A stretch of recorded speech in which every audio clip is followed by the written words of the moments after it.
तो इस बार 2025 का जो बजट था वो कैसे दिखता है उसको थोड़ा सा देखते हैं और उसके बेस पर हम गवर्नमेंट कहाँ खर्चा करती है और कहाँ से पैसा लाती है उसके बारे में थोड़ा सा समझते हैं। अगर सेंट्रल गवर्नमेंट टोटल 1 रुपीज का अगर खर्चा कर रही है तो उसका सबसे बड़ा जो खर्चा है वो कौन सा है? सेंट्रल गवर्नमेंट कई सारे टैक्सेस वसूलती है जिसमें से कुछ हिस्सा स्टेट गवर्नमेंट को भी देती है। तो टोटल अगर गवर्नमेंट 1 रुपए का खर्चा कर रही है तो उसमें से 22 पैसा स्टेट को दिया जाता है एज देयर शेयर, क्योंकि उनके स्टेट में से भी पैसा कमाया जा रहा है। दूसरा खर्चा है interest and payment. Interest payment basically क्या है? तो कई बार गवर्नमेंट को पैसे की कमी होती है, वो लोन लेती है, बॉन्ड इशू करती है, तो वहां से जो भी पैसा लिया है उसके बदले 20% टोटल खर्चे का ब्याज के रूप में जाता है।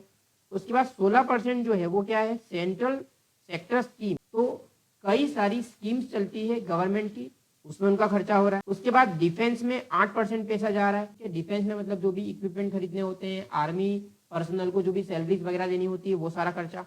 दूसरा 8% जाता है finance commission and other transfer. तो अलग अलग गवर्नमेंट की जो एजेंसीज है उनको पैसा दिया जाता है। 8% सेंट्रली स्पॉन्सर्ड स्कीम, तो 8% अदर एक्सपेंडिचर है। सब्सिडीज दी जाती है 6%। पेंशन, जो गवर्नमेंट के अलग अलग डिपार्टमेंट्स में जो एम्प्लॉयज हैं जो रिटायर हो गए हैं उनको पेंशन दी जाती है। मतलब टोटल 1 रुपया का खर्चा इस तरीके से होता है।